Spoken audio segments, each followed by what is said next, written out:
This is the skills practice worksheet for section 1.4. It's on conditional statements and their converses.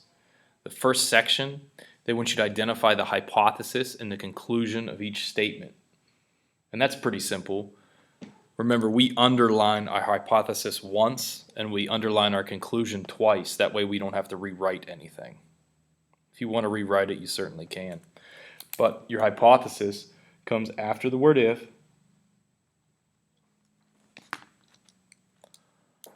Does not include the word if. Your conclusion comes after the word then. It does not include the word then. So that's all you really have to do to identify your hypothesis and your conclusion. It's a simple exercise, but it's really important for when we do other things in this section. Okay, so number 2 is very simple as well. Number 2 actually has something to do with math though.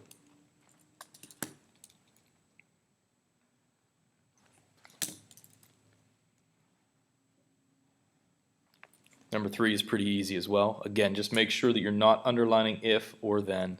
They're not part of the hypothesis or the conclusion.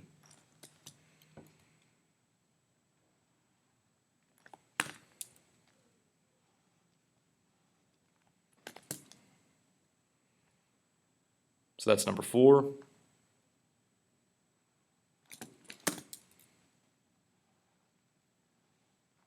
And there's number 5. We're just identifying hypothesis and conclusion. We can do it by underlining. Number 6, they ask you to write 2 other forms of each statement. This is definitely the trickiest part of this entire worksheet.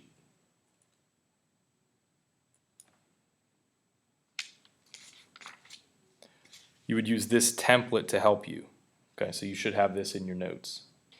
It's good to have it written down and in front of you for when you look at each of these. For number 6, if 2 planes intersect, then the intersection is a line.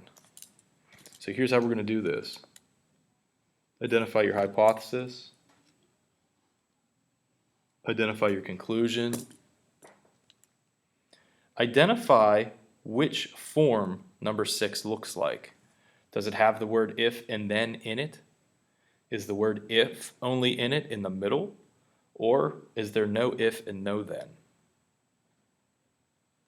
Okay, number 6 looks exactly like number 1 from your template. So that's what your statement is. You need to change this statement to look like this. You need to change this statement to make it look like that. Okay, so the first thing we'll do is we'll write the word, well actually we're going to write the conclusion first, put if in the middle, and finish with the hypothesis. So it should sound like this. The intersection is a line if 2 planes intersect. Okay, so I'll write that out.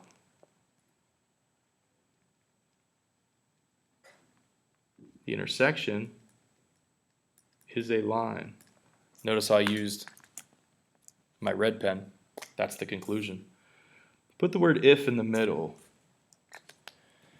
Finish with your blue words, which is your hypothesis.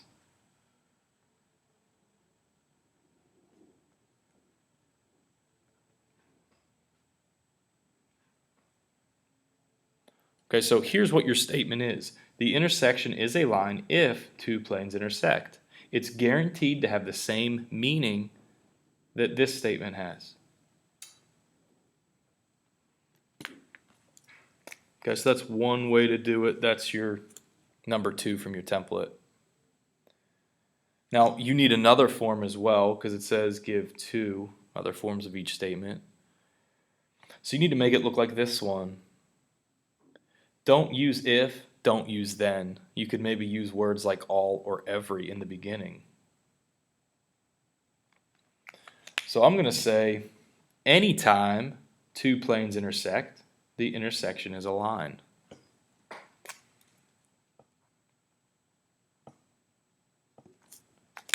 Now, anytime really isn't part of the hypothesis or the conclusion. It's just one of those words you kind of needed to put in there to give it the same meaning.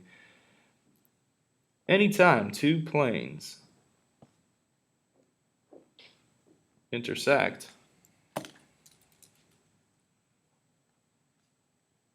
the intersection is a line.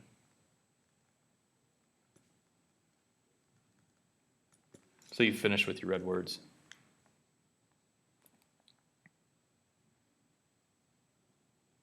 Okay, so that's how you do those.